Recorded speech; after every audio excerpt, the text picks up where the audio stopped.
The new Shadowverse expansion, Edge of Paradise, has just been announced. It's based off the new story chapters, and we got a couple of card reveals here to talk about and react to. Let's go ahead and take a look here. Shadowverse's 24th card set, Edge of Paradise, will launch at the end of March with 97 cards, new leader cards, Magna Zero is in here, and alternate art cards. Additional cards will be added in May. This card set shares a stage with our newest story, the Empyrean Inn, and features cards that find home in the otherworldly Ametsuchi. The story's main cast will be joining as new legendary Festive cards. No wonder people call this place paradise. It's like a dream come true, isn't it?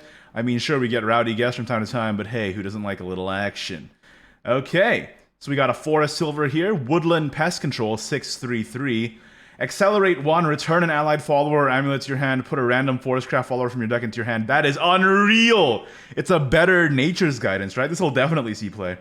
Storm Strike, deal 2 to all enemy followers. Fine, but less good. I mean, the Accelerate is the real kicker here, right? Yeah, this will definitely see play. A Bounce that tutors? Yes, please. Yeah, that's straight up gonna be played. No shot. Is that how you use no shot? I don't know. I didn't sleep last night. I'm sleep deprived. I just wanted to get this video out as soon as possible.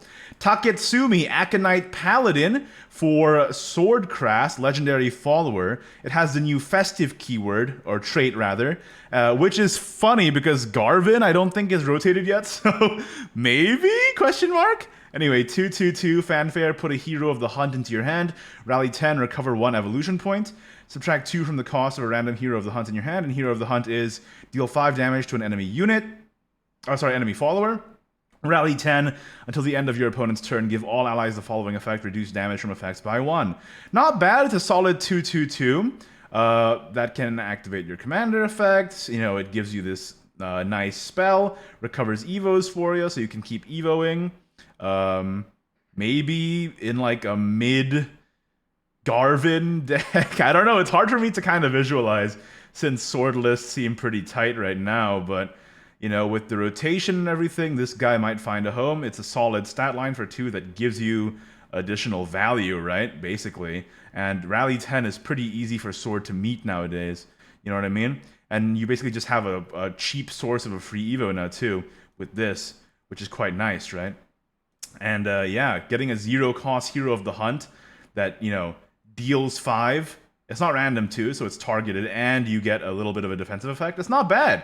I think it's not as like obviously like play as the Accelerate of this one, but I still think it's pretty good.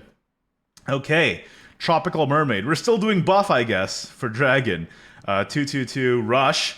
Give +1 defense to all followers, Dragoncraft followers in your deck. If this follower has at least 4 defense, gain the ability to evolve for 0 points. And then Evolve, it does a thing where it buffs again and then draws a card. Not bad, honestly. It would be pretty mediocre if it didn't have the Rush, but the fact that it has Rush makes it useful as a proactive play, no matter what, right? Kind of reminds me of a Coral Shark that also buffs your deck, but you know, without the huge massive tempo benefit of potentially summoning a Megalorca, but instead buffing your deck even more. I don't know, it's not bad, but I'm a little disappointed to see buff support again. I guess Drakh hasn't rotated yet, and that's why, but still, I was hoping new expansion, something crazy for Dragon coming out that's new, but no, just more buff support. I guess it makes sense because Burn and Natura are more played than Buff are right now, despite all the support Buff has already gotten, but yeah, I don't know, seems solid, but I'm not crazy over it. Okay, for Bloodcraft, it's a Festive card as well. 2/2/2 Itsurugi, Eager Admirer. Put a Wolfling Struggle into your hand, evolve, give your leader the following effect. At the end of your turn, if it's your 4th, 6th, 8th, or 10th turn, deal 1 damage to the enemy leader and restore 1 defense to your leader, not stackable, lasts for the rest of the match. Not a bad evolve effect. It kind of like not super consequential, but it's just a nice bonus to have on top of getting full Evo stats. But let's take a look at this Wolfling Struggle. Draw a card, deal 1 damage to the enemy leader. If allied followers have evolved at least 5 times this match, deal 4 damage instead. Actually really good, right? Evo support for Blood. Evo Blood is like one of those decks that's on the fringe of being playable, but really Blood right now is all Wrath, if you even see Blood, so I mean, getting Evo support is cool, so that at least it has more than one playable archetype. Blood, that is. Because you see all the other classes, they have like two playable archetypes, right? Like Forest has Combo, Sekka, and even Control Forest. You know, Sword. Well, Sword has one. But you know, Shadow has Last Words and Evo, even though Evo is much better nowadays. But you know, it would be nice if Blood was more than just Wrath, so giving a bit more Evo support here. And the Wolfling Struggle token spell is really, really strong.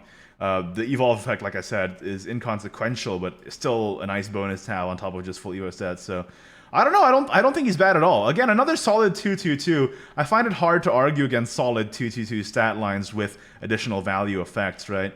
But we'll have to see what more support for festive cards there are in the upcoming reveal season, right? Speaking of support, we got Stay in Paradise, 2 play point gold neutral spell. Put 2 random festive cards with different names, excluding Stay in Paradise, from your deck into your hand.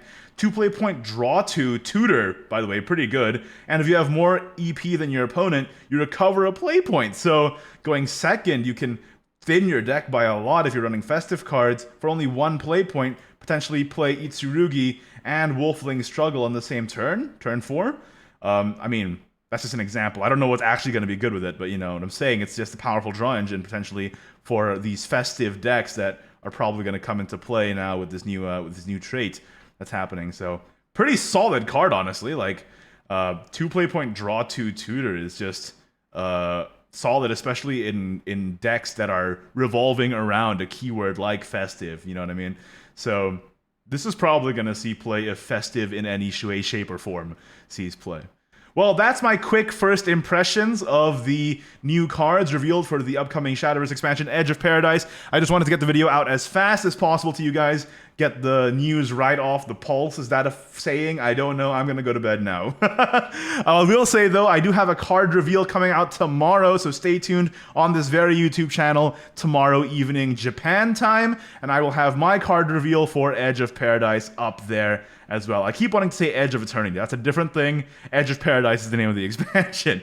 All right. Thanks for watching, guys. Like the video if you did. Don't if you didn't. Subscribe for more Shadowverse content in the very near future, and I'll see you all next time. Bye-bye.